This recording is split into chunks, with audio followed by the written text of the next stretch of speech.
Vous devez dire oui ou non. Si vous dites oui, c'est par faiblesse. Si vous dites non, c'est de la lâcheté. Vous méprisez ce cloporte. Mais vous n'osez rien faire. Vous ne devez pas mépriser les humains, ou ce qu'on appelle ainsi, surtout si c'est de la pauvre matière ambulante. Vous ne devez pas tirer sur l'ambulance. Vous aussi, vous vous comportez en matière ambulante, c'est-à-dire en cloporte. Vous aussi, vous colportez votre matière d'âge en âge. Vous aussi, vous roulez en boule dès qu'il s'agit d'être.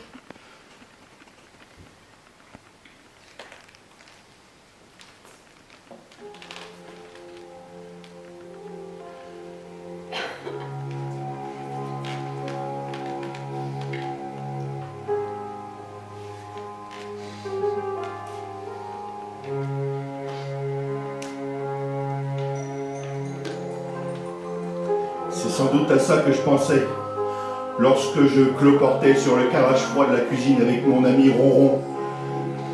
Je crois qu'il a passé toute la soirée à m'expliquer son nouveau roman.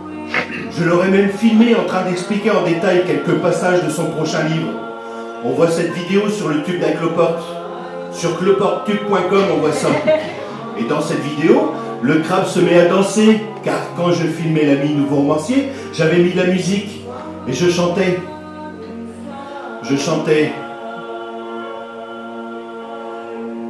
C'est un roman, c'est un romancier, et qui va nous parler de son roman. Et pendant ce temps-là, le tout nouveau romancier parlait de son tout prochain livre, et le crabe tournoyait autour.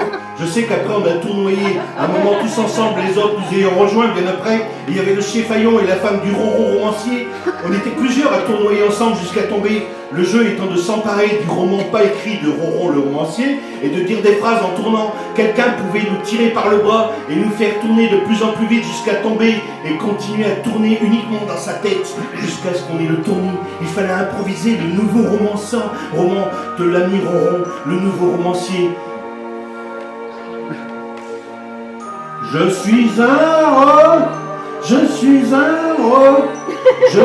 un romancier et je marche dans la forêt. Car avant, il n'était pas nouveau romancier, il écrivait, c'est tout. Seulement le nouveau romancier Ronron possédait un chien à l'époque, un tout nouveau chien. Et un jour, le tout nouveau chien a dévoré la moitié du tout nouveau manuscrit à Ronron. Imaginez Rimbaud avoir un tout nouveau chien.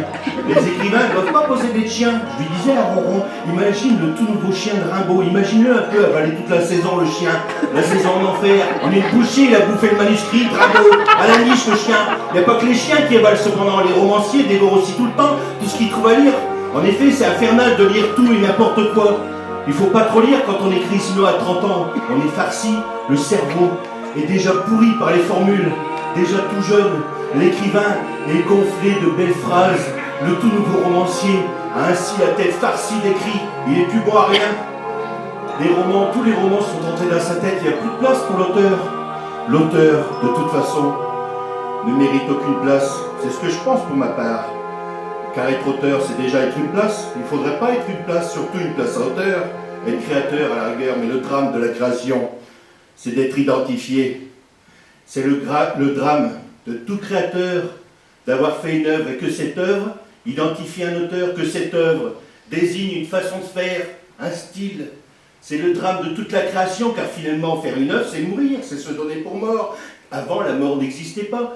Elle n'existait pas car il n'y avait pas de créateur identifié. La mort était souterraine, même si elle était très présente. On ne la voyait pas et elle risquait d'envoyer sous terre le créateur dans sa création, car le créateur croyait que s'il ne créait pas, il mourrait. C'est pour ça qu'il s'est mis à créer, pour ne pas mourir, alors qu'il aurait pu ne pas croire à ce qu'il ressentait au fond de lui, dans ses souterrains lui, et rester dans l'ombre. Il aurait pu éviter d'être ainsi à découvert, car dès que l'œuvre apparaît, le créateur est désigné, et c'en est fini de lui. On dira toujours que cette création est l'œuvre de cet auteur, et que cet auteur est finalement reconnaissable. Du coup, les créateurs se sont mis à faire diversion, à faire autre chose que des créations qui leur permettaient d'être reconnus. Mais ce fut pire, car on disait, ceci est bien l'œuvre de ce créateur, cette façon de ne pas y toucher, cette manière de faire semblant, ce petit penchant l'argent, à se diversifier pour se faire oublier. Il ne s'est pas oublié, bien au contraire, il est publié. Même si publier, c'est se faire oublier un petit peu. Publier, c'est se faire oublier par le plus grand nombre. Et même si cette publication n'est jamais la même, on reconnaîtra le créateur comme celui qui est toujours jamais le même, celui